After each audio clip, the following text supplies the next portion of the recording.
ఎవడైనా పోర్చుగల్ ఫ్యాన్ ఉంటే Ronaldo fan ఉంటే గుండె రాయి చేసుకోండి. నేను చెప్పే నిజం మీరు తట్టుకోలేరేమో. రొనాల్డో వరల్డ్ కప్ విన్ అవ్వలేడు. రొనాల్డో వరల్డ్ కప్ విన్ అవ్వలేడు. ఎందుకో చెప్తాను నేను. ఎందుకంటే Joao Neves, Vitinha, Nuno Mendes back to back UCL win అయిన వాళ్ళు టీంలో ఉండగా ఒక్క ఛాన్సెస్ క్రియేట్ చేయలేకపోయారు. ఒక్క ఛాన్స్.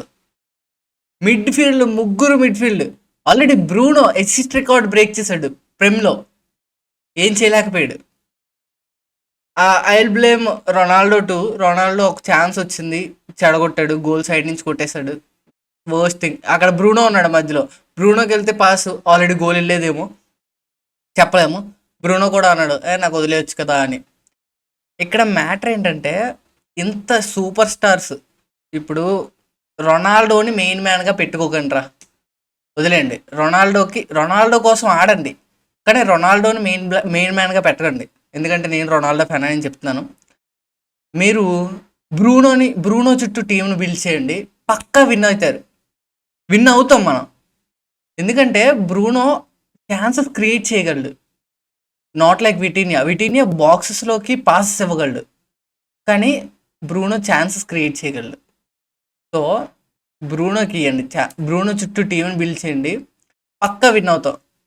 నిన్న మ్యాచ్ గురించి మాట్లాడాలంటే బోరింగ్, మాట్లాడకూడదు. కానీ ఆ మేనేజర్ కూడా ఏం టీం బిల్డ్ చేసావురా బాబు నువ్వు. బ్రూనోనేమో రూబిన్ ఆమరం గడు తెలుసు కదా, మాంచెస్టర్ యునైటెడ్ చెడగొట్టినాడు, ఆడిలా ప్లే చేస్తున్నాడు. నెంబర్ 9 ఏంట్రా బాబు, అసలు ఏం మాట్లాడు నాకు అర్థం కాలేదు అసలు. రొనాల్డో నిజంగా ట్యాపిన్స్ కోసం చూశాడు, వెళ్తే బాగుండు, మనకు కూడా ఒక గోల్ వద్దురు. కానీ రొనాల్డో అక్కడ వరకు ఛాన్సులు రాలేదు, ట్యాపిన్ల వరకు రానవ్వలేదు. సో ఒక్క ఛాన్స్ కూడా క్రియేట్ చేయలేదు ఈ మ్యాచ్. మిడ్ఫీల్డ్ నేను చెప్తున్నాను కదా, డిఫెన్స్ కూడా అంతేలా ఉంది. కానీ కొట్టాలి అంటే బ్రూనో చుట్టూ క్రియేట్ చేయండి, పక్కా కొడతాం. పక్కా కొడతాం, గుర్తుపెట్టుకోండి.